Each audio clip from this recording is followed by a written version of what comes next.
Defying the early morning downpour, Muslim faithfuls trooped to various prayer grounds to observe the 2023 Eid al-Kabir prayer.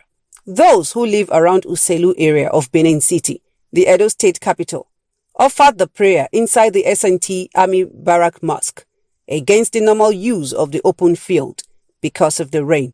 They say the early morning shower is a blessing. We thank Almighty Allah subhanahu wa ta'ala that give us opportunity to keep us witness the Eid al-Kabir, unfortunately inside of the field, but we later now pray inside the mosque. Alhamdulillah, there is no wahala in that. We thank God for that.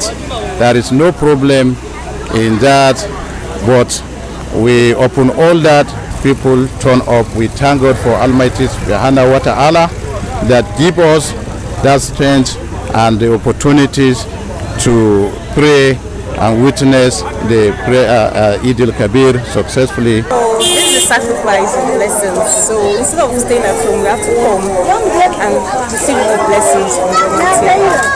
So we don't have to stay at home. Everything is very okay. This is how Allah wants it. And whatever Allah decrees, nothing human being can do about it. Alhamdulillah, the rain has come is also a blessing, and we thank Almighty Allah for everything. Attributing the way and manner Nigerians have been able to cope with the present situation in the country to resilience, these Muslim faithfuls say they are hoping and praying for better days ahead. You can see that Nigerians are very resilient. No matter the condition they find themselves, they always cope. I would say we thank the Almighty God for giving us that character. Well, Alhamdulillah, we thank God for everything. It's hard anyway, but we thank Allah. We're able to manage.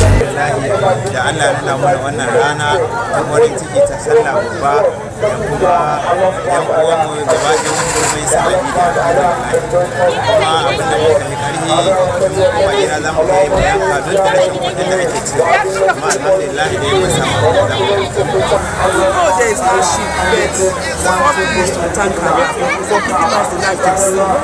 If we don't have, maybe we are not able to perform as before, we still say Alhamdulillah for everything. After the Eid prayer, the Imam Ibrahim Muhammad led the Jama'ah in slaughtering the sacrificial animals, a symbolic act which confirms obedience and submission to Allah subhanahu wa ta'ala as exemplified by Prophet Ibrahim, the father of faith. Nafisa Bello, Trust TV News, Benin.